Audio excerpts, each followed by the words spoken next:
You think of international diplomacy and what comes to mind? Probably quiet handshakes and closed-door meetings. Well, not this time. On one single night, it became this massive military operation right out in the open sky. We're going to dig into this high-stakes flight that honestly could have kicked off an all-out war. So, think about this for a second. Why would one nation scramble up to 24 fighter jets just to escort a foreign diplomat home? I mean, that sounds like something straight out of a movie, right? But this actually happened. And the answer, well, it pulls back the curtain on a whole world of hidden threats and really intense alliances. So, where did all this begin?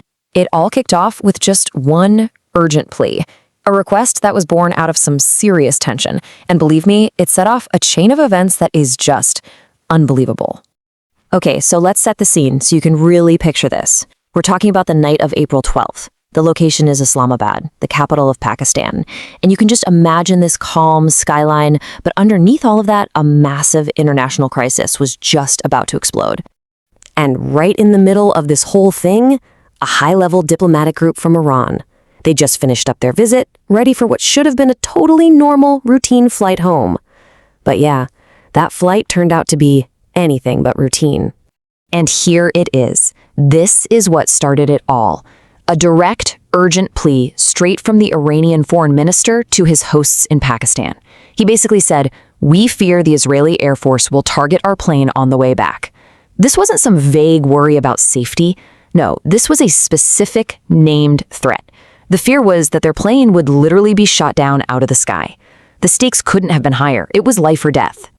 So, when you get a request that's that intense, your response has to be just as big. And that's exactly how one of the most incredible protection missions in recent memory got started. And Pakistan didn't even hesitate. The leadership knew exactly how serious this was. The Pakistan Air Force was immediately given the job.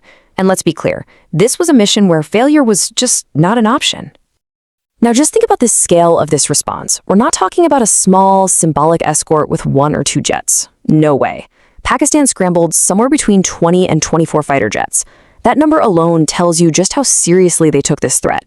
This was a huge show of force, a massive statement. And it wasn't just about the numbers either. They brought out the big guns.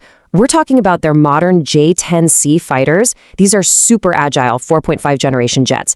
And this is crucial, they also had an AWACS surveillance plan up there. You can think of an AWACS as a giant flying command center with radar that can see for hundreds of miles in every direction.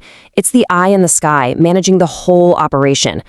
All of that incredible tech, all of it, was to protect just 2 planes. Okay, so all the pieces are on the board. The mission is a go. The jets take to the sky, and everyone knows the objective is crystal clear. But the journey ahead, it was packed with danger. And look, this wasn't just a quick escort to the edge of Pakistani airspace. This was a full-blown door-to-door, or I guess tarmac-to-tarmac, protection detail. They were covering hundreds of miles, from the moment the planes took off in Islamabad until their wheels were safely on the ground in Tehran. Remember that AWACS plane I mentioned? Well, it was basically the brain of the whole operation.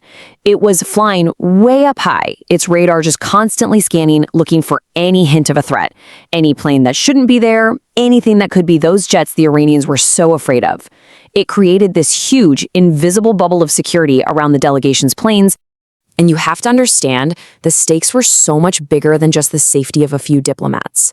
If this mission had failed, if that plane had been attacked, any chance of peace talks between the US and Iran? Gone. They would have just collapsed. The entire region could have been thrown into an even bigger crisis, like overnight. And this is what makes this whole thing so important. It was a historic first. Sources have conferred this has never happened before. The Pakistan Air Force had never, ever escorted a foreign delegation all the way to their own capital city for protection.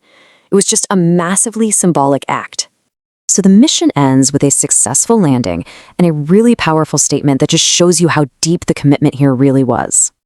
And in the end, the skies stayed clear. The attack they were so scared of, it never happened. It seems that massive show of force was the perfect deterrent. The Iranian delegation landed safely in Tehran, mission accomplished. Then you get this quote from an inside source, and it says everything. "We dropped them all the way to Tehran." You know, it's a simple way of saying the job's done, but it's the next part that really hits you. Their security was our responsibility, even beyond their time here. Wow, I mean, that's not just following orders, right? That's a deep personal declaration of responsibility for your guest, way beyond your own borders. So it was one single night of incredible drama, and thankfully it ended peacefully. But this unbelievable act of protection, it was also a huge statement. You know, when a country uses its military might like that to protect another from a threat, it really makes you wonder, was this just a one-time thing, a nice gesture? Or are we seeing the first signs of a major new alliance forming in one of the most complicated parts of the world? It's definitely something to think about.